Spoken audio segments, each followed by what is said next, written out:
Muy buenas tardes, noches, estimados estudiantes, ¿cómo están ustedes? Mucho gusto en saludarlos, bienvenidos a una clase más de etapas y procesos en las personas que se encuentran en duelo. Estamos en la recta final, aprendiendo mucho y supongo yo creciendo, ¿verdad? En estas ciencias de la salud, en este curso psicoeducativo y psicosocial. Estamos abordando hoy, vamos a abordar las técnicas de intervención cognitivo-conductual. Ayer concluimos las etapas, los tipos de duelo y vimos las conductas clínicamente relevantes que nos permiten en cierta medida evaluar nuestra conducta en el proceso del duelo, que nos podamos identificar. Ahora bien, conductas de evitación, conductas de aproximación y qué actitudes tenemos y qué experiencias emocionales o mentales nos produce. Esto nos permite evaluar para que podamos saber qué trabajar, cómo trabajar y ir hacia la aproximación. Ahora vamos a ver técnicas de intervención cognitivo-conductuales. Vamos a tomar estas técnicas para dos de las manifestaciones más comunes que se dan en los duelos, porque estas a su vez permitirían el trabajo de las otras dos. Les voy a presentar en la pantalla esta información para que ustedes la puedan ver. A ver, vamos a verlo aquí. Ustedes ya vimos esta clase, solo estoy retroalimentando, relacionando el conocimiento para que podamos recordarlo. Estas son las manifestaciones más comunes en el duelo, ¿ok? Que lo vimos. Y de aquí se desprendió el estudio sobre el mundo interior que se vive en el duelo, que analizamos más profundamente algunas emociones, algunos pensamientos o áreas cognitivas y conductas. Recuerda, ahora, la intervención cognitivo-conductual que vamos a ver en esta clase, vamos a tomar cognitivo-conductual, estas dos. Porque si estas dos las trabajamos, lo cognitivo y lo conductual, automáticamente vamos a mejorar, vamos a poder mejorar lo que son las emociones y lo que son las sensaciones físicas, si trabajamos lo cognitivo-conductual. ¿Ok? Muy bien, voy a salir de la pantalla para que podamos continuar con nuestra clase. Y hoy concluimos los duelos en la etapa adulta con las fases del duelo. Dividiremos la clase en dos partes, las técnicas y luego las fases que se viven en el proceso del duelo. Y hoy concluimos ese gran capítulo de los duelos en la edad adulta y aprenderemos qué son las fases, cómo se viven las fases en el proceso del duelo. Muy bien, voy a pedir que participen leyendo.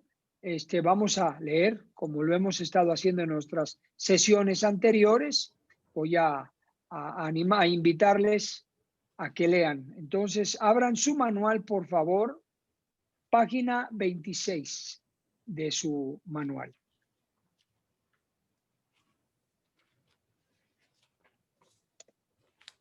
Ok, muchas gracias. Vamos a leer, a ver. Ok, maestra Roselia. Bueno, por cierto, no les saludé hoy, ¿verdad? No les he saludado. Maestra Roselia y Lolis, bienvenidas. Doctora Fabiola, ¿cómo está? Bienvenida. Mónica, bienvenida. Gusto en verte. Maestra Celia, gusto en saludarla. Cariño, Jenny López, mi esposita. Nere Robles, bienvenida. Mi licenciado Olmos, ¿cómo estás, Gaby? Lilia Ariza, maestra Lilia, bienvenida. Diana Brito, Belinda Brito, dos hermanas. Ah, está su mamá, mire qué bonito. Está una familia, dos familias completas. Celia, Diana y Belinda son una familia. Gabriel Olmos, Lilia y Julio, otra familia. Que les felicito de verdad, porque prepararse así es muy, muy excelente. El trabajo en equipo. Maribel Ruiz, bienvenida. Julio, bienvenido. Yasmín, ¿cómo estás? Bienvenida. Erika Bello, bienvenida. Gusto en saludarte. Adán, bienvenido. Naye, ¿cómo estás? Buenas noches. Aquí tenemos otro matrimonio también, Nayeli y Diego, el instructor Diego Escobar. También son esposos. ¿Qué tal? Está todo dar, ¿verdad? Buenas noches a todos. Muy bien. Licenciada Mariana, bienvenida. Ok, pues qué bien, me encanta eso, el trabajo en equipo, la familia. Bien, vamos entonces a leer. Página 26. Maestra Roselia, por favor, inciso E, primer párrafo, que serían las técnicas de intervención. Luego, por favor, doctora Fabiola, la primer técnica, que son 2 parrafitos ahí. Luego, por favor, Mónica Espinosa, si tienes tus hojas a la mano, segunda técnica. Maestra Celia, tercer técnica. Cariño Jenny, cuarta técnica. Nere Robles, quinta técnica. Métodos de relajación. Y licenciado Olmos, sexta técnica. Lilia Román, maestra Lilia, séptima técnica. Y octava técnica, Diana Brito. ¿Ok? Hasta ahí y luego les doy otros de lectura. Vamos a leer y estaremos explicando un poco sobre las técnicas de reestructuración cognitiva conductual. Muy bien, buenas tardes a todos. Técnicas de intervención cognitivo-conductual A0RD. Estas técnicas están indicadas particularmente para procesos de duelo atascados de acuerdo con Golder 1997, por lo que las personas evitan afrontar activamente planteamientos más saludables y se quedan reexperimentando, meditando, rumiando la culpa u otros pensamientos distorsionados. Gracias, maestra. Como pueden observar en la introducción de las técnicas, nos estamos refiriendo que estas técnicas de intervención son precisamente para procesos de duelos patológicos. Están atorados, ciclos no cerrados, duelos pueden ser crónicos, pueden ser traumáticos por sus considerados pospuestos, retrasados, enmascarados, atorados, ¿verdad? Un duelo no elaborado. Así que nos va a servir muchísimo. Vamos adelante. Primer técnica de reestructuración cognitiva. Doctora, no está abierto su micrófono. ¿Ahí me escuchan ya? Sí, ya la escuchamos. Sí, buenas noches. Dice, reestructuración de pensamientos distorsionados. A menudo la persona en duelo suele presentar distorsión de pensamientos. Para ello se utiliza el autorregistro de pensamientos de manera que la persona puede ser consciente de ellos y luego se recurre al debate para hacer frente a tales pensamientos, preguntando, por ejemplo, ¿qué evidencia sustenta este pensamiento? ¿Es útil pensar así? ¿Por qué crees que son así las cosas? Reestructuración cognitiva. ¿Hasta ahí? No, léalo, por favor. Muy bien. Reestructuración cognitiva. Cambiar pensamientos negativos e irracionales por otros positivos y sustituir ideas que generalicen la molestia. La reestructuración cognitiva es necesaria para sustituir estos pensamientos por otros más positivos y adaptativos. Gracias, doctora. Muy bien. Vamos a explicar, ahondar un poquito en la primer técnica de intervención cognitivo-conductual. Lo que nosotros tenemos que aprender a hacer es autoconciencia, autoobservación, ¿verdad? Tenemos que aprender a observar qué estamos pensando, cómo estamos pensando, darnos cuenta. ¿Y cómo podemos saber qué estamos pensando y cómo estamos pensando? Lo medimos a través de las emociones.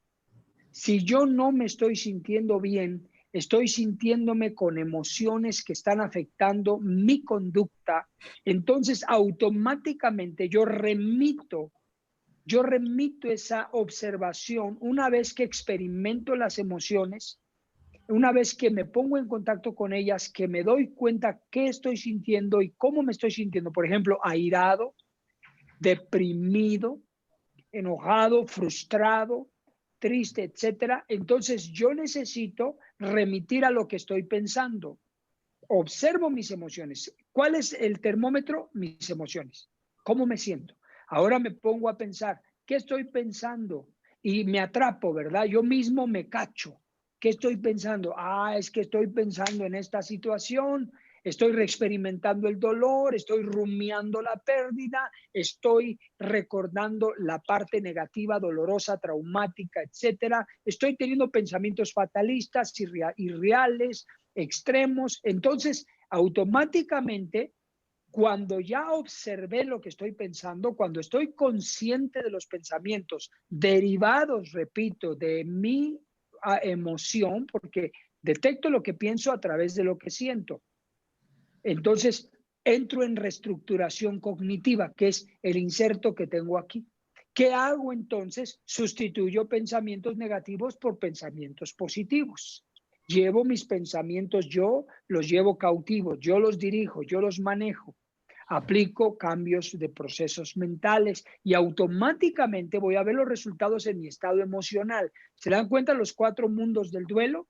Si yo estoy sintiéndome mal, veo qué pienso y modifico lo que pienso, cambiará lo que siento y mi conducta será otra.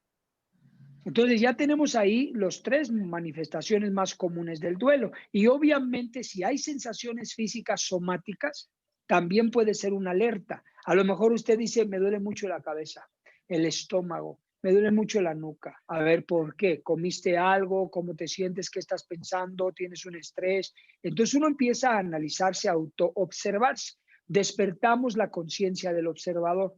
Aplicamos lo que es la parte cognitiva del cerebro, que es pensamiento, razonamiento, observación, análisis, juicio, para que podamos modificar lo que siento y entrar en una reestructuración cognitiva.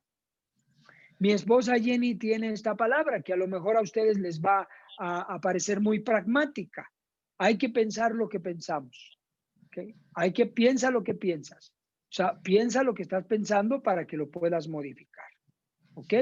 Muy bien. Entonces, primer técnica, me autoobservo, comienzo a analizarme de acuerdo a lo que estoy sintiendo para modificar lo que pienso y sustituirlo por nuevos pensamientos para cambiar el estado físico, emocional, mental y, por supuesto, conductual. ¿Ok? Muy bien. Eso, de hecho, eso sirve, la reestructuración cognitiva sirve para muchísimas cosas en el ser humano, cambios de conducta principalmente, etcétera. Pero estamos hablando del proceso del duelo, ¿ok? Muy bien. Segunda técnica. Vamos a la segunda técnica.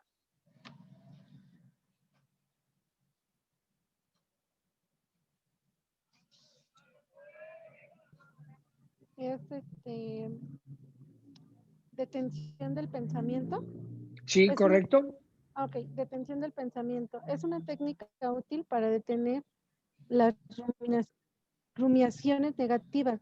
Se trata de detectarlas y luego utilizar una palabra, alto, basta, o bien alguna señal, goma en la muñeca, que ayude a frenar y luego cambiar de pensamiento. Muy bien. De la misma manera que se aplica en el aspecto de la reestructuración cognitiva, la detención del pensamiento es cuando nosotros identificamos pensamientos que no son saludables, que no nos conviene tener, que no es lo mejor, hay que detenerlo. Detener el pensamiento. Ponerle un stop, basta, ya no más voy a estar pensando en esto. Al menos por este momento, al menos por este día, voy a detenerlo. Depende, ¿verdad? Pero hay que detener el pensamiento. Si detenemos el proceso mental, detenemos la química dentro del cuerpo.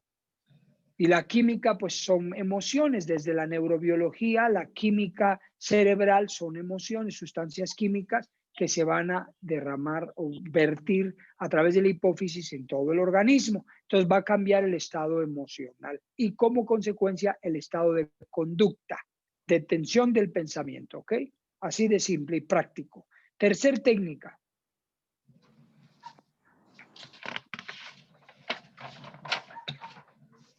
Licenciado, hay una pregunta.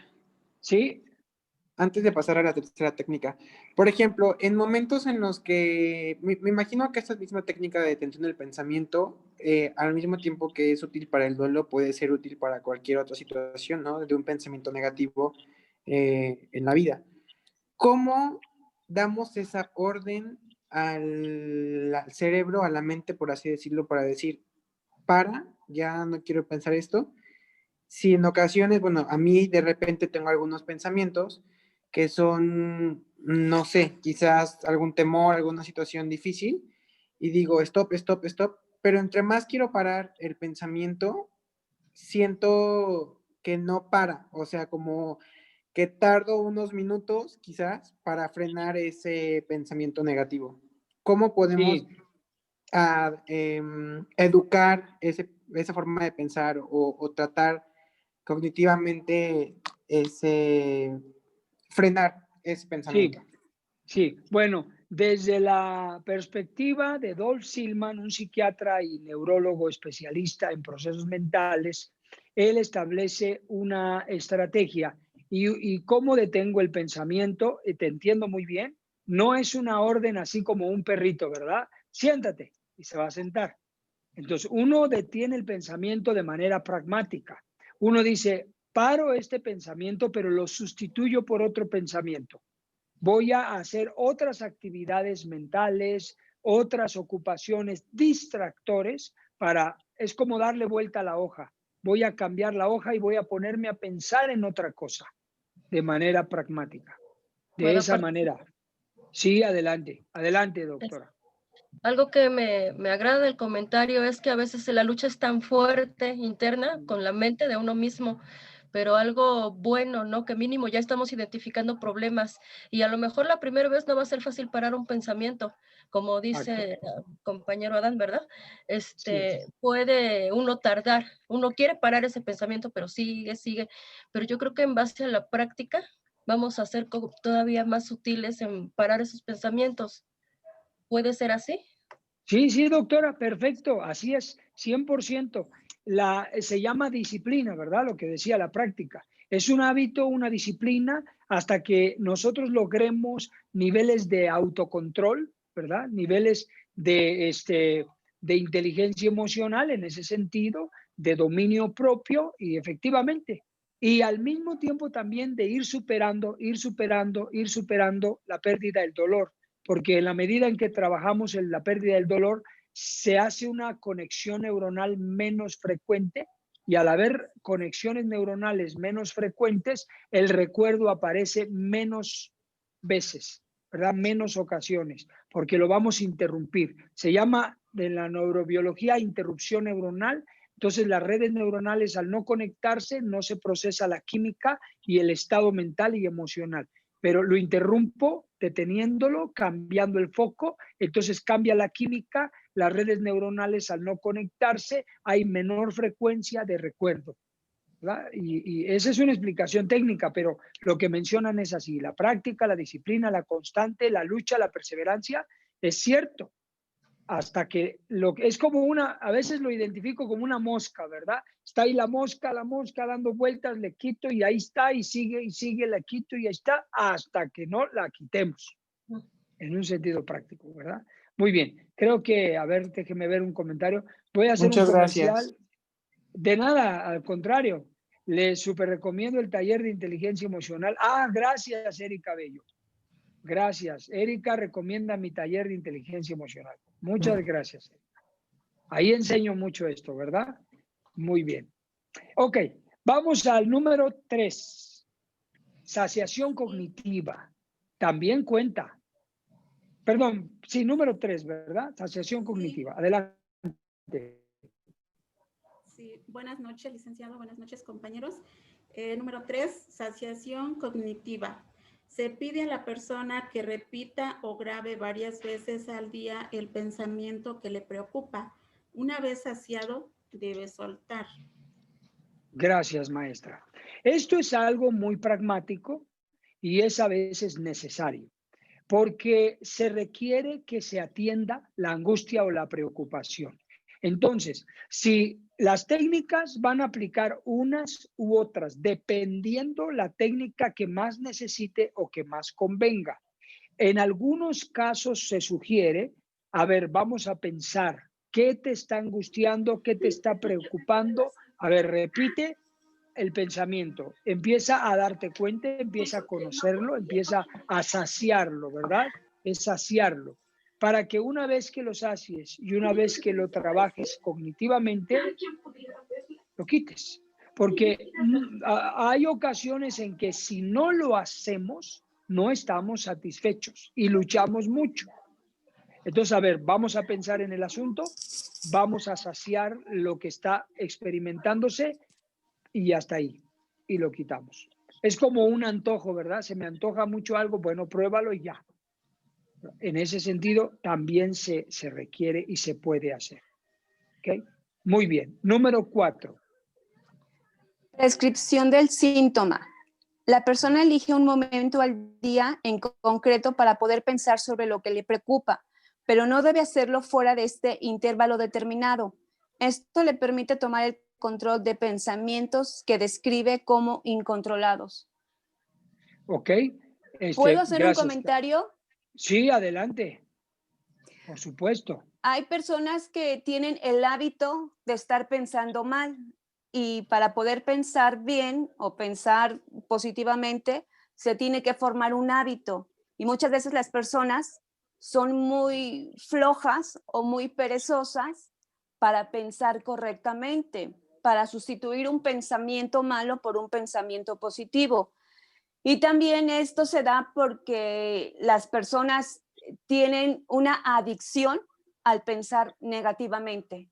Entonces, a las personas que tienen la adicción de estar pensando negativamente, les cuesta mucho trabajo tomar un nuevo hábito de pensar bien.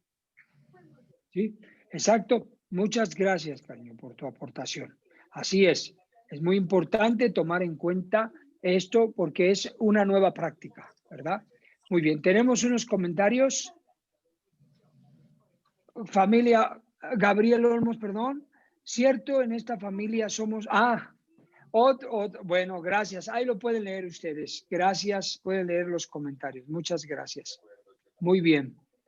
Gracias, familia Olmos. Ok, entonces, como comentaba Jenny, es importante que nosotros podamos aprender a sustituir los pensamientos por una nueva estilo y forma de pensar. Y las adicciones precisamente se dan, como mencionaba, en que la persona le gusta y le satisface estar alimentando pensamientos negativos, porque precisamente la adicción es lo que produce, el efecto emocional que produce un pensamiento. Trae un efecto emocional. Y si la persona tiene adicción a ciertos pensamientos, genera adicción a lo que produce emocionalmente. Y aunque uno no lo crea, hay personas que han desarrollado adicción a sufrir. Les gusta sufrir. Es paradójico lo que estamos diciendo, lo que decía Jenny, es paradójico, pero se llama hipocondría también. A veces hay quien es hipocondríaco y si no se preocupa por todo, no se siente bien. Todo le preocupa, ¿verdad? O otras personas muy sufridas, etcétera. Muy bien, todo eso es reestructuración cognitiva y conductual. Número 4, otra técnica que es importante.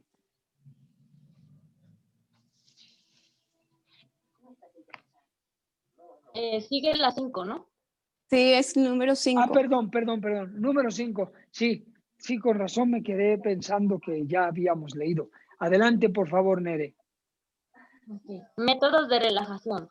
Hay muchas técnicas de relajación y la elección de la más apropiada dependerá de cada caso y del estilo del profesional.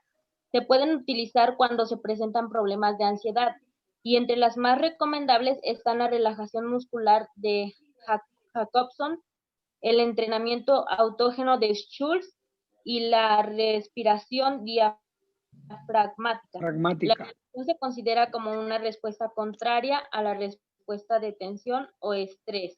Jacobson.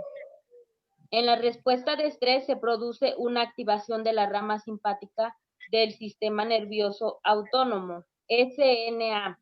El SNA es la parte del organismo que controla las acciones involuntarias, como la frecuencia cardíaca y respiratoria, la contracción y dilatación de vasos sanguíneos, digestión, salivación, el sudor, etc.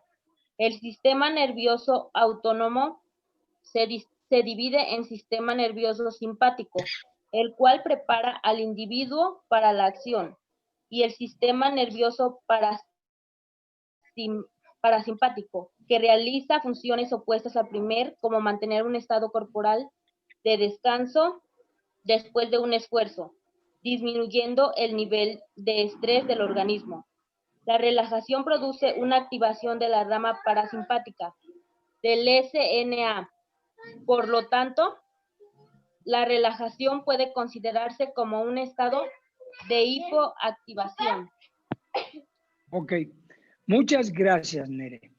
Es muy importante que también en el proceso de intervención cognitivo-conductual que podamos aplicar técnicas o métodos de relajación, porque el estrés, la ansiedad, el temor, la angustia, la tristeza, todo ese proceso emocional, cognitivo, nos va a llevar a situaciones somáticas o a síntomas físicos en los cuales nos vemos afectados de manera física. Por ejemplo, hay personas que con altos niveles de ansiedad se desmayan, tienen crisis de ansiedad, hay problemas de salud biológicos, orgánicos, y a veces se toma muy a la ligera lo que es la relajación. Creemos que el no hacer nada, el relajarse, no sirve de nada. Y no es así. Esto puede salvarnos de un infarto, puede salvarnos de un derrame cerebral, puede salvarnos de una parálisis, hablando en ya niveles más fuertes. Un método de relajación puede ayudarnos a que nosotros podamos prevenir algo fatal, dependiendo el nivel o el grado de ansiedad en el que nosotros pudiésemos caer. Entonces, recuerde que todo nos va a afectar el sistema nervioso. Y el sistema nervioso, en este caso, hay un sistema que se llama sistema nervioso autónomo. Es la parte del sistema nervioso que controla, como ya lo leyó su compañera Nere, órganos del cuerpo que nosotros no controlamos, como parpadear, respirar, ¿verdad? El ritmo cardíaco, los pulmones, ¿verdad? La expansión de los pulmones y órganos así del cuerpo que no podemos controlar.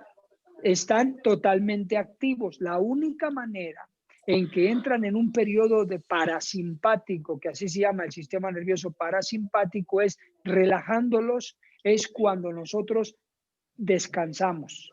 Por ejemplo, cuando nos dormimos, el sistema nervioso parasimpático entra en acción y relaja órganos del cuerpo que están todo el tiempo funcionando.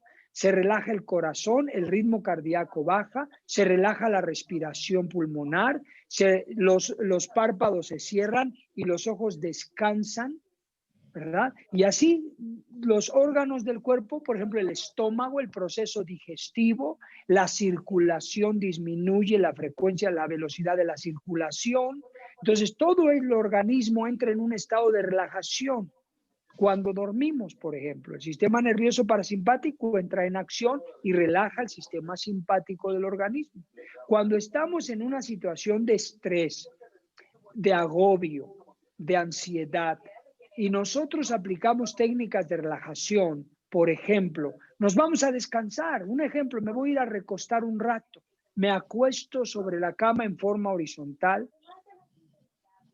y empieza a disminuir mi frecuencia cardíaca, mi frecuencia respiratoria, mi frecuencia, circulación, y comienzo a disminuir la inflamación, el sistema nervioso se relaja y puedo evitar mayores afectaciones y afecciones. Me empiezo a sentir mejor. Si a eso le agrego que voy a cambiar el foco de mi atención, no voy a estar pensando en lo mismo, paro, pongo stop, ya estoy relacionando las otras, reestructuración cognitiva, cambio el pensamiento, escucho una música relajante, o si usted quiere pone un programa de televisión que lo distraiga, acostado, eso ayuda mucho al estado de salud. Ahora, hay otras técnicas, ¿verdad? Como por ejemplo la respiración. Inhalar, exhalar, con ciertas pausas al retener la respiración y soltar, oxigenar. ¿Por qué? Porque entramos en el control de nuestro organismo de manera física, emocional y mental para serenarlo. Apretar, soltar, ¿verdad? Las manos. Técnicas de apretar, soltar. ¿Ok? Les puse ahí el nombre de Jacobson para que ustedes, si quieren, investiguen en ese nombre Jacobson, y él tiene muchas técnicas de relajación.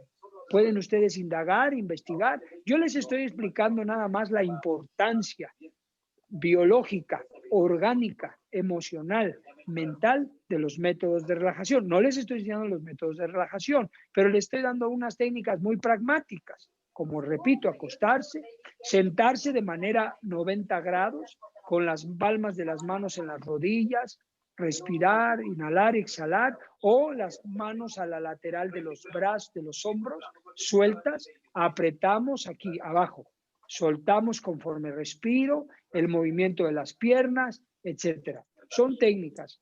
Aquí lo importante que tenemos que aprender es que entremos en relajación del sistema nervioso y causemos un mayor daño orgánico. Como les había dicho hace rato, podemos llegar hasta un infarto si no nos relajamos. En ese sentido, es importante para que podamos estar en otra condición. ¿Ok? Muy bien, vamos entonces a la página número 28, sexta técnica de intervención cognitivo-conductual. Depende de la que usted necesite, se aplica una, dos o tres o se interrelaciona. Sexta técnica. Buenas tardes a todos, compañeros, compañeras. Número 6, resolución de problemas. Las técnicas de resolución de problemas son muy útiles en los procesos de duelo, ya que la persona se enfrenta a situaciones novedosas que tienen que afrontar y resolver. Muy a menudo que el doliente se presenta inseguridad a la hora de tomar decisiones.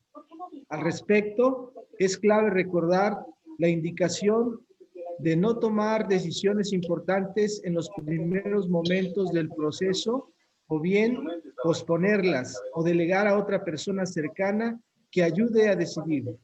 El objetivo es que el doliente sea lo más eficiente posible y esto le suponga el menor coste emocional. Muchas gracias, licenciado Olmos. En el curso que doy de inteligencia emocional, enseñamos una de las habilidades para la vida que propone la Organización Mundial de la Salud para aprender la solución de problemas y conflictos. Sin embargo, por sentido común, en la medida en que esté de nuestra capacidad, si es que no conocen esa habilidad para la vida, hay que aprender a desarrollar la solución de problemas y conflictos. Ahora, por ejemplo, permítanme un segundito. Por ejemplo, en el caso de la página número 2, quiero pedirles que vayan conmigo a la página número 2. Si queremos aplicar una técnica de intervención cognitivo-conductual para solucionar problemas o conflictos en una situación de duelo, pues les comenté lo que se llama los cuidados paliativos en la intervención tanatológica, sobre todo en enfermos terminales, personas en enfermedad crónico-degenerativa, ¿verdad? O una persona que sufrió un accidente y está por morir o está en coma, etcétera, etcétera. Depende de la necesidad. ¿Cómo solucionamos problemas? Bueno, hay que ver qué tipo de problema es. Si es sufrimiento psicológico, página número 2, estamos ahí. Si es problema de relaciones, hay que aplicarla. Si es un problema de dolor físico, o si es un sufrimiento espiritual, o si tiene que ver con las últimas voluntades o con aspectos legales. Con aspectos legales hay que aplicar la solución de problemas y conflictos. Dependiendo la situación, pues hay que solucionarlo. Porque lamentablemente a veces nos da miedo hablar, ¿verdad? De estas cosas en la familia. Tenemos, supongamos, a papá. Un papá que está en una enfermedad crónico-degenerativa, está en cama, cáncer o diabetes terminal o un derrame cerebral, etcétera. Y estamos viendo que hay peligro de muerte y no queremos decir nada. No queremos decir, papá, tenemos un problema legal de la casa, nos preocupa. No, ahorita no importa lo material, importa su vida. No es así. Importa todo. En la intervención tanatológica importa todo. Debemos comprender eso, pues se llama educación, la salud en estas áreas. Importa todo, importa papá, te amamos, tú estás consciente que si Dios no te sana, probablemente mueras. No queremos que se quede la casa con problemas. ¿Qué es tu pensamiento? ¿Qué es tu decisión? Si el papá dice, no me importa, hagan lo que quieran ustedes, bueno, pues ya es otra cosa, porque a veces hay papás que tampoco quieren resolver nada, lo entiendo, pero por lo menos nosotros tenemos que aplicar la técnica de solución de problemas. ¿Cómo lo vamos a manejar? ¿Cómo lo vamos a resolver? ¿Qué situación se va a manejar? Porque eso quita carga emocional, eso quita peso de conflicto y eso mejora la conducta. ¿Ok? Por eso tenemos que aplicar esta técnica de solución de problemas y conflictos. ¿Ok? Muy bien. Número 7. Este es muy importante.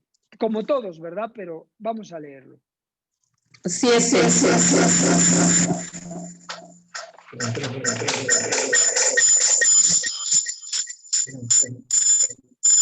Rituales de despedida.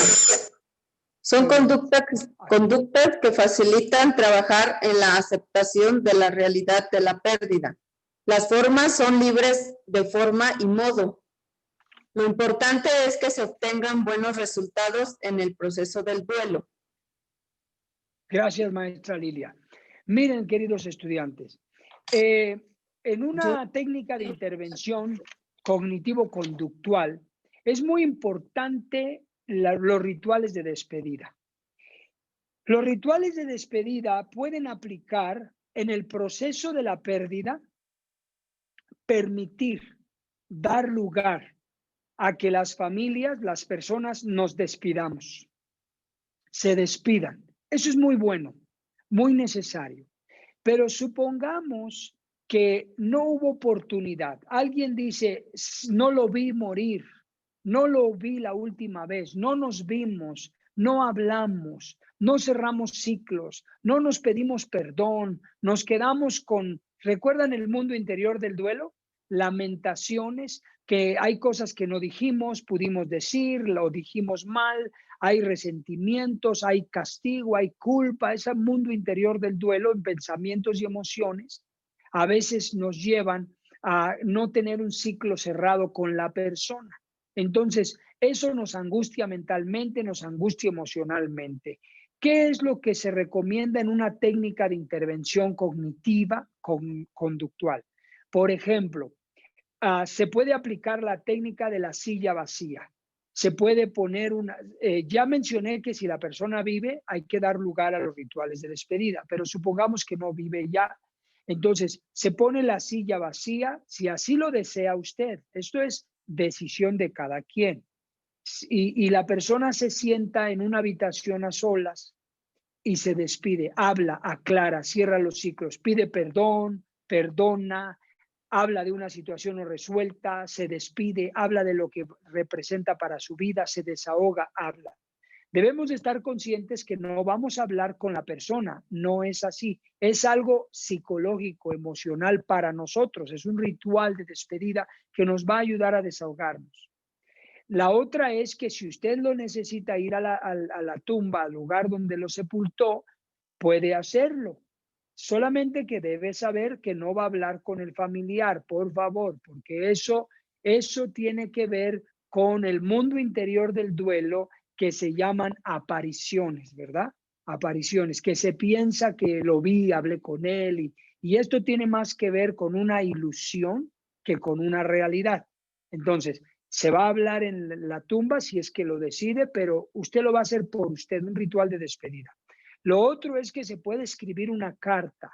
Si usted desea, escribe una carta, le expresa lo que siente, lo que no dijo, lo que dijo mal, le pide perdón o perdona, suelta, y esa carta o la quema después o la pone en un rollo y con un globo con gas la suelta y se va. Otro ejemplo, Otro caso también es cuando se busca una figura de apego, alguien que pueda representar a la persona y decirle a la persona, decirle lo que siente, lo que piensa del fallecido, del difunto. Me arrepiento, quiero decirte esto a ti, y la persona juega el papel de restaurador, de liberador de la persona fallecida. No te perdono en lugar de, etcétera, te libero, etcétera. Entonces, son rituales de despedida que deben satisfacer al doliente para cerrar el ciclo. ¿Ok? Y eso va a traer descanso emocional, alivio al corazón, al alma, al espíritu, y se va cerrando los ciclos. Bien. Número 8, última técnica de reestructuración cognitiva conductual. 8. Ventilación de emociones. Hablar del fallecido expresando lo que piensa y siente acerca de lo sucedido puede favorecer la elaboración del duelo, sin la intención de reexperimentar el dolor o hacerlo de manera negativa. ¿Leo el cuadro? Muchas gracias. No, el cuadro ahorita lo ponemos. Ok. Gracias. Esto es tal cual, ¿verdad? Es literal lo que leyó la maestra Diana. Hay que ventilar emociones, no debemos reprimirlas. Si en algún momento se necesita hablar de la pérdida, de lo que pasó, de cómo me siento, de cómo lo extraño, de lo que representa para mí, de lo que significa para mí, aunque haya pasado 6 meses, 8 meses, 9 meses, 1 año, 2 años, hay que hacerlo. Hay que ventilar emociones, porque a veces el corazón se vuelve a cargar. Hay que descargarlo, entrar a un descanso emocional. Entonces, ventilar emociones es bueno, es sano. No estamos cayendo en el duelo traumático de reexperimentar el dolor, porque no vamos a hablar del evento traumático, vamos a hablar de mi experiencia emocional de la pérdida.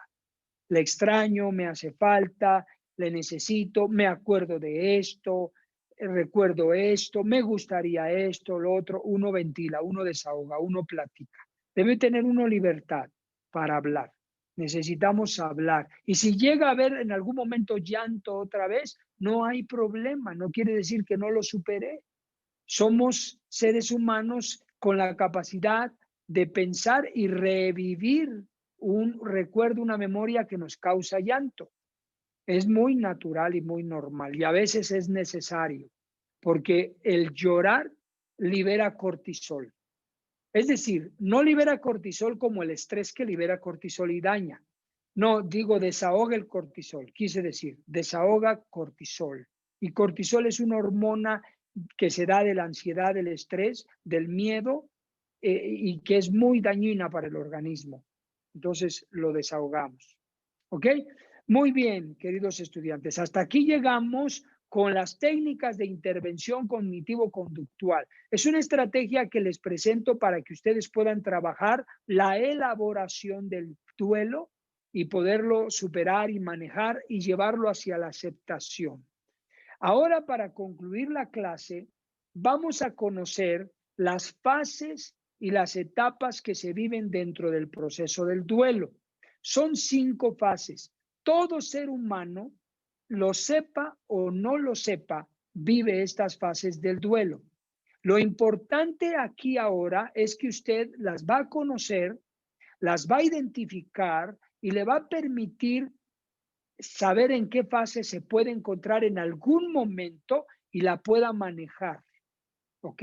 La pueda vivir, la pueda desahogar porque está consciente y la pueda manejar. Entre más autoconciencia tengamos de cómo me siento, por qué me siento así, dónde estoy parado, puedo yo manejar. Autoconciencia, autoconocimiento es autocontrol, autorregulación y cambio, ¿verdad? Si no me autoconozco, no me puedo autocorregir. Entonces, es importante identificar las fases. Se las voy a explicar y que usted pueda reidentificarse. Pero quiero pedirles que leamos los 2 párrafos que tengo aquí antes de leer las fases del duelo. A ver, voy a pedir por favor que me ayude ahora a leer Yasmín, página 29, el primer párrafo, por favor, y Maribel Ruiz, segundo párrafo, por favor. Sí. ¿Desde la frase? Sí, desde frases y primer párrafo. Aunque la pérdida de un ser querido es un acontecimiento que no puede esconderse, la elaboración del duelo es un proceso activo de afrontamiento lleno de posibilidades. Atri. Inciso F. Fases en el proceso del duelo. Existen diferentes teorías de especialistas en tanatología sobre los procesos que se viven durante un duelo, y todas, sin duda, resultan correctas y viables. Sin embargo, para este curso he considerado las propuestas por una de las pioneras y más grandes tanatólogas de la historia, la doctora Elizabeth Kubler-Ross, de 1926 al 2004. Fue una psiquiatra y escritora suizo-estadounidense, una de las mayores expertas mundiales en la muerte, personas moribundas y los cuidados paliativos. Gracias. Muchas gracias. Adelante, Maribel. De acuerdo con los registros en sus libros, en los que ella misma describe su vida y cuenta sus más grandes hazañas e historias en asistencia tanatológica, la doctora Kubler no estuvo exenta de vivir y experimentar durante las diferentes etapas en su vida varias pérdidas muy dolorosas. Entre ellas mencionó las más significativas. Perdió a su conejito favorito siendo una pequeña niña de manera insensible, lo que la llevó a experimentar el duelo desautorizado, duelo que tuvo que elaborar 40 años después. Tuvo 2 abortos, murieron sus 2 padres, perdió su relación de pareja con su esposo, murió su marido años después, perdió un importante patrimonio, perdió su salud debido a un derrame cerebral, tuvo una parálisis, escribió sus últimos libros en cama, dictándolos. ¿Qué les parece? Esto fue la vida de Elizabeth Kubler-Ross. Irónico, ¿verdad? Pero una de las más grandes o la más grande tanatóloga. Su alumno en México, de los más grandes tanatólogos en México, Alfonso Reyes Subiria. Y él decía que a un mexicano lo caracteriza para superar el duelo, su fe en Dios y el apego a su familia. Lo que vamos a ver en el fases del proceso del duelo es el siguiente. Se los voy a explicar yo en la pantalla. Ustedes tienen la información escrita. Yo se las voy a exponer y al final solo leemos por los conceptos que concentré en la página número 31. Vamos a la pantalla y presten mucha atención. Ustedes tienen una flecha en su manual, ¿verdad? Como una flecha donde están las 5 fases del duelo. Yo se los voy a presentar en un gráfico diferente, pero es lo mismo. Vamos a la pantalla, a ver aquí, para que aquí lo analicemos. Ok, bueno, aquí está el sistema nervioso autónomo que tienen ustedes en su manual. Y este es el gráfico que tienen en su manual, que se los hice en forma de gráfico las técnicas para que lo tengan como mapa mental, ¿verdad? Un cuadro conceptual o mapa conceptual, y esto les sirva de memorizar. Pueden recortar, imprimirlo y pegarlo, y eso les ayuda a cómo hacer una intervención cognitivo-conductual con los puros conceptos, recordándolos, por supuesto. Ahora bien, aquí están las fases que se viven de acuerdo a la doctora Elizabeth Kubler-Ross en el proceso del duelo. Les decía que lo sepa usted y yo o no lo sepamos, todo ser humano va a atravesar esas fases. Son fases que nos permiten a nosotros la experiencia del duelo, del proceso. Le pido que ponga atención en su experiencia personal para que identifique si usted se encuentra atorado en alguna de estas fases o se encuentra durante el proceso evolutivo, un proceso evolutivo de avance, camino hacia la aceptación. Esto es muy importante porque le va a ayudar a evaluarse.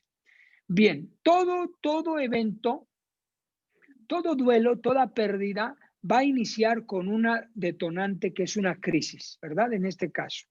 La crisis es un suceso infausto que cambia el orden natural de las cosas. Ese es un término sintetizado de crisis. Un suceso infausto que va a cambiar el orden natural de las cosas. Y hablando de los duelos, nos vamos a referir a una crisis que se produce por una pérdida. Entonces, aquí está nuestra vida en este punto, ¿verdad? Ahora, esa crisis, ese suceso infausto derivado de una pérdida, nos va a meter a nosotros en una negación. La negación es la primera fase o la primera etapa que se presenta ante una crisis, ante una pérdida. ¿Cuál es la negación? Es la fase del shock, ¿verdad? Como se le conoce, un shock mental, un shock emocional. No lo puedo creer, esto no me puede estar pasando, no puede ser posible, ayer estaba bien, ¿qué pasó? No lo puedo creer, no. Y la persona entra en un shock de negación. Pero a la vez esto es muy normal y muy natural porque nos ayuda a amortiguar la pérdida, o sea, el dolor, el impacto, el evento traumático, mejor dicho, el efecto o el impacto traumático, porque es un escudo. De momento yo lo niego para amortiguar el golpe tan duro. En lo que es como decir, espérate tantito, no, espérame. Esa es la negación. La negación como fase puede durar unos minutos, tan pronto me dé cuenta de la situación, o en su defecto puede quedarse estancada la persona en una no aceptación, en una negación, en un resentimiento, años puede estar en negación. Así que es importante que nos ubiquemos en la fase de la negación. Una vez que la negación pasa, vamos a atravesar, a llegar a la segunda fase, que es la fase del enojo. El enojo es una emoción muy natural, derivada de varios factores, es multifactorial. Puede ser por frustración, por temor, por ofensas, por heridas, etcétera. Pero en este caso, por la pérdida. Me enojó perder, las consecuencias, lo que pasó. Podemos enojarnos con la misma persona que murió. Nos podemos enojar con los médicos, nos podemos enojar con los familiares por decisiones, por opiniones. Nos podemos enojar con la sociedad, con los políticos, con los policías. Nos podemos enojar con la gente que es feliz, que ni conocemos, porque decimos, él es feliz y yo estoy sufriendo, él está sonriendo y yo estoy llorando. Hasta por eso podríamos enojarnos. Es un estado emocional derivado de la pérdida. Pero como el ser humano, lo vimos en el mundo interior del duelo, que es una de las fases que se llama descanso emocional, ¿recuerdan? No podemos estar todo el tiempo en ese nivel de enojo. Entonces entramos a periodos de descanso emocional.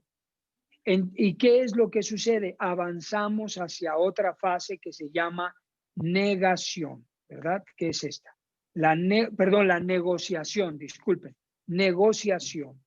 La negociación tiene, vamos a decirlo así, dos partes.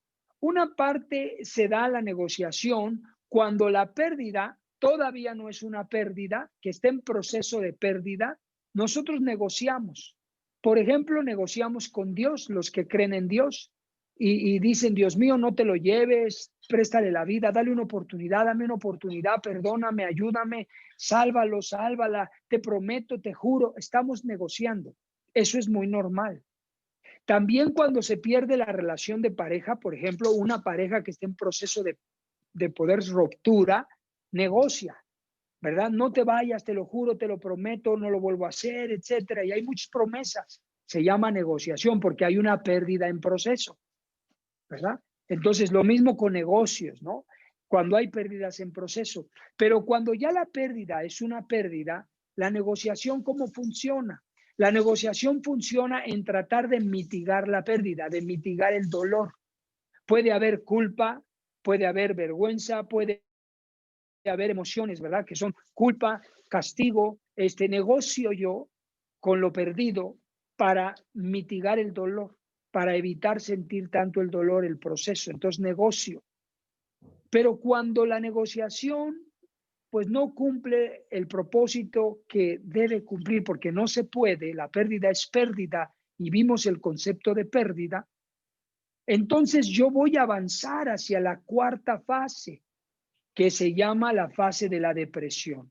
Mire usted la distancia que hay en esto. ¿Ya observó? La distancia es un vacío. La depresión es un estado en el que el ser humano puede encontrarse de un periodo largo de dolor, de tristeza, de pérdida del sentido del propósito, pérdida de los objetivos, de las metas, de las ilusiones, la pérdida del deseo de vivir, de seguir adelante, cuando ya las ilusiones se ven afectadas, cuando nos sentimos cansados, no quiero hacer nada, y es un periodo que va durando, va durando, va durando, va durando. Ahora, la depresión es una etapa, un estado, pero cuando se vuelve un trastorno mental es diferente, ¿ok? Es muy importante hacer esa diferencia. Yo puedo estar deprimido ahorita por una situación y otra cosa es tener un trastorno mental de depresión.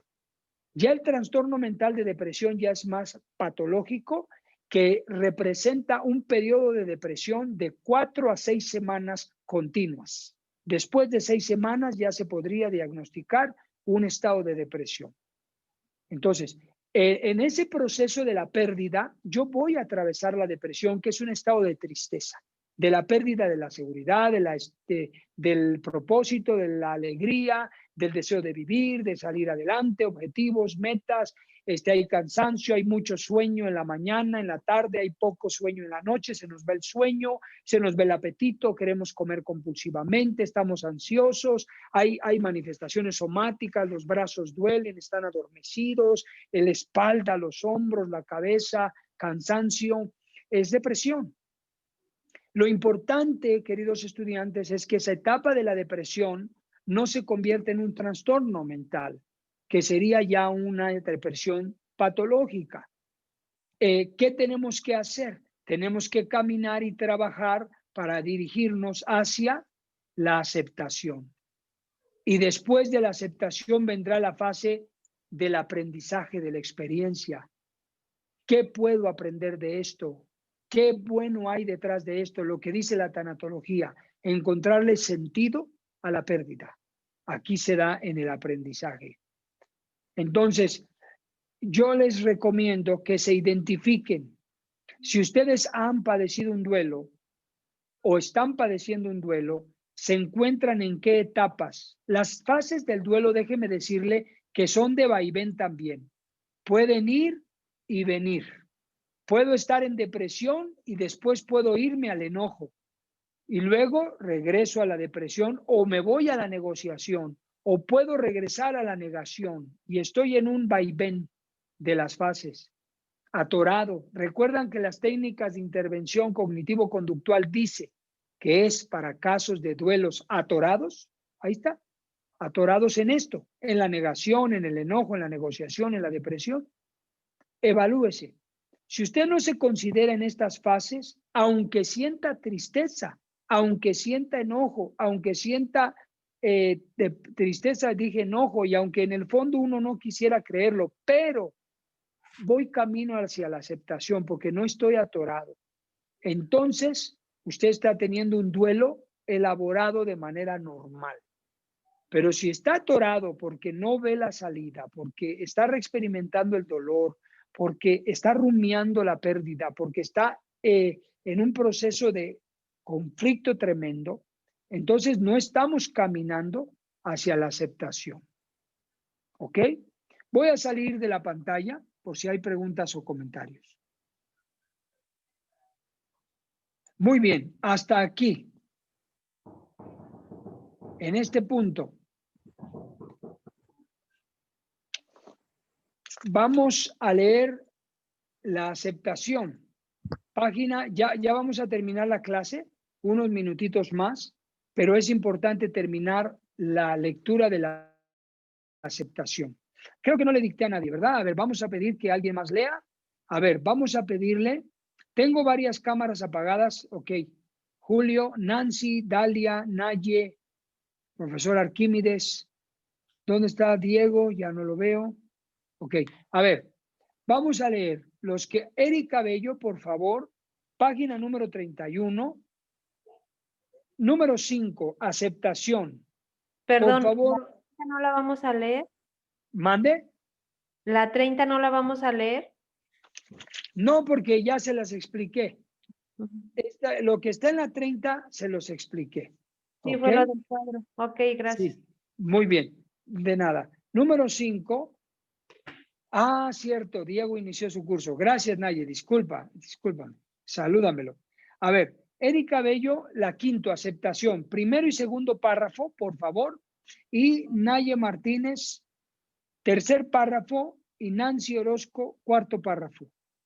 Por favor, para la aceptación. Miren, lo que ustedes van a leer aquí es conceptos de aceptación que integré de los especialistas que nos permiten medir la aceptación. ¿Ok? Tomen de ahí nota para identificar el nivel de aceptación. Vamos adelante. Primero y segundo párrafo, Erika. Ok. Aceptación. El doliente llega a un acuerdo con este acontecimiento trágico gracias a la experiencia de la depresión. Esta etapa no significa que estamos de acuerdo con esa muerte o pérdida. La pérdida siempre será una parte de nosotros. Este proceso nos permite reflexionar sobre el sentido de la vida, los ciclos, los cambios y sobre lo que queremos de la vida a partir de ahora. La frase que podría fortalecer esta es: no lo hemos perdido todo. La aceptación se entiende como la voluntad de experimentar con plenitud los pensamientos, sentimientos y sensaciones preocupantes e incómodas. Se alienta al doliente a no rehuir al contacto con el dolor de su pérdida, ya que la evitación consciente y deliberada de los eventos privados es inservible cuando el acontecimiento no se puede cambiar. Gracias, Erika. ¿Se dan cuenta? Muy bien. Vamos adelante. Ok, dice, ningún control puede deshacer la pérdida o modificar un evento. Espero pronunciarlo bien. Ayes, et, 1999 y Walker 2013. De hecho, se ha demostrado que entre más se intenta ocultar los pensamientos y sentimientos derivados de la pérdida, más aumenta su frecuencia e intensidad. Wegner y Xanakos, 1994. Al enfocarse en tener control de las experiencias desagradables, la persona pierde energía emocional y física, dejando poca energía y control para otras tareas exigentes y necesarias. Bueno, está un poco largo el tema. Sí. Ok. Ahora vamos con el 4º párrafo. Ayes et al. 1999 reconocen que para las personas resulta difícil moverse en una nueva dirección debido al estrés psicológico y por no estar dispuestos a experimentar el dolor. Afrontar este dolor es ser en el aquí y ahora, y dando permiso fomenta lo contrario de la evitación experiencial. Alentar a los pacientes a darse permiso para ser como son en el momento. Facilita una experiencia activa, positiva y no pasiva, respecto a que no se trata de sucumbir a emociones angustiantes, sino de la voluntad de experimentarlas y aceptarlas. Walker 2013. Perfecto. Muchas gracias, Nancy. Muy bien. El día de mañana les voy a presentar, porque no lo agregué en este manual, les voy a presentar 10 características que se suman a este concepto. Ustedes han leído lo que es la aceptación. Lo acabamos de leer ahorita, pero yo les recomiendo que lo vuelvan a leer, reflexionen en los conceptos de lo que es una aceptación, para que puedan ustedes medir el nivel de aceptación en el que se encuentran. Pero mañana les voy a dar 10 características que nos van a permitir evaluarnos si estamos en proceso de aceptación, si hemos llegado a niveles de aceptación. Mañana se los paso. Es que no lo agregué en el manual, pero se los voy a compartir a ustedes. ¿Ok? En esta clase. Mañana. Y mañana iniciamos los duelos de la adolescencia y de la niñez. Mañana vamos a entrar de lleno a esta clase. Y por último, les voy a mandar, no me va a dar tiempo, pero yo creo que mañana a ver si me da tiempo para que trabajen, darles de tarea. Mañana les voy a dejar, a ver si les voy a presentar esta hoja. Por favor, denme 5 minutos. 5 minutos de tiempo. Quiero pedirles que hagan este trabajo, la elaboración de su análisis, ¿ok? Se llama tabla para el camino a la aceptación del duelo y la pérdida, ¿ok? Aquí la voy a presentar. Esta tabla que tienen ustedes aquí, se las voy a mandar en blanco, en un PDF para que ustedes la impriman y la llenen. Este es el trabajo de un ejemplo. Aquí ustedes van a tener en la tabla que van a definir el evento traumático, la pérdida. ¿Qué fue lo que pasó? Aquí lo describen. Este ejemplo tiene dos eventos traumáticos. El primer evento traumático tuvo un abuso sexual que lo identificó con un tipo de duelo desautorizado y traumático. El segundo evento, ¿qué pasó? Se sufrió un abandono. ¿Qué tipo de duelo? Enmascarado. ¿Ya se dio cuenta? Si quiere, tómele una impresión de pantalla para que lo tenga presente. Luego, ¿cuáles son los elementos que compusieron el hecho traumático? Es decir, ¿cómo fue y qué viviste? El ejemplo del abuso sexual lo definió así. De la niñez a la adolescencia fui sometida a contacto físico sexual. Eso fue cómo fue el abuso sexual, el tipo de duelo. ¿Ya lo vio? Ahora, ¿qué consecuencias causaron este hecho traumático o pérdida? El 1 con el 1, son correspondientes. Causó temor, causó baja autoestima, causó nerviosismo. ¿Ok? Ahora, ¿qué elementos de resistencia o conducta clínicamente relevante positiva, recuerdan lo que vimos, está aplicándose, o capacidades de afrontamiento o resilientes? Punto número 1, correspondientes. Del abuso sexual para el temor, inciso A, dice reestructuración cognitiva. ¿Cuál es la reestructuración cognitiva? Hay que ver la técnica de intervención. ¿Ya vieron? Ahí está. Para la baja autoestima, inciso B, timidez y extroversión. Maneja esta persona, la timidez y la extroversión. Para el nerviosismo, robustez y dureza. Ella puso capacidades resilientes, si ustedes lo observan. Ahora, fíjese bien lo último. ¿Qué me hace falta hacer? Camino a la aceptación. Para el temor, me hace falta reforzar la reestructuración de pensamientos distorsionados. Para la baja autoestima, le hace falta locus de control y estilo atribucional, que es autoestima, sentido de valía, sentido de pertenencia. Para el nerviosismo, le hace falta recuperarse, métodos de relajación, recuperación y métodos de relajación. Esto es lo que hizo de su trabajo y lo mismo aquí. ¿Qué tipo de situación pasó? ¿Qué sentimientos le generó? ¿Qué está haciendo y qué le falta hacer? Me gustaría que ustedes pudieran hacer un trabajo así respecto a su pérdida. Repito, esta persona manejó 2 duelos. Un duelo enmascarado y duelo desautorizado y traumático, perdón, 2 eventos. Hizo su trabajo. Usted puede manejar uno si quiere. Les voy a mandar la tabla para que trabajen en él y el día viernes revisaríamos el trabajo. Esto es para que lo terminen para el viernes y tengan su tabla, me la manden al grupo. Pueden mandarla sin nombre, si quieren. Y la analicemos el día viernes, que es un trabajo para elaborar el duelo, para superarlo, para llevarlo a la aceptación. ¿Ok? Salgo de la pantalla.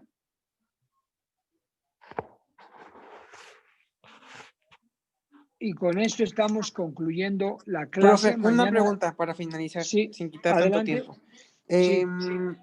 Yo, por ejemplo, que no en mi tarea de ayer de conductas clínicamente relevantes, no hablé de un duelo mío, sino de un duelo que yo vi en un familiar mío. Este trabajo, bueno, no, tampoco tengo un duelo para trabajar en él. ¿Puedo basarme en la misma persona en la que hice el trabajo de ayer? Sí, por supuesto, por supuesto. Eso te ayuda a ti a ser un promotor, un interventor para ayudarle a la otra persona. La información tú la vacías hasta donde la persona te la da y al final, que se llama ¿qué hacer? ¿Qué falta hacer? Es tu conocimiento nuevo, el conocimiento adquirido, tú se lo puedes dar como recomendación. Te falta hacer esto y esto y esto. Ok, muchas gracias.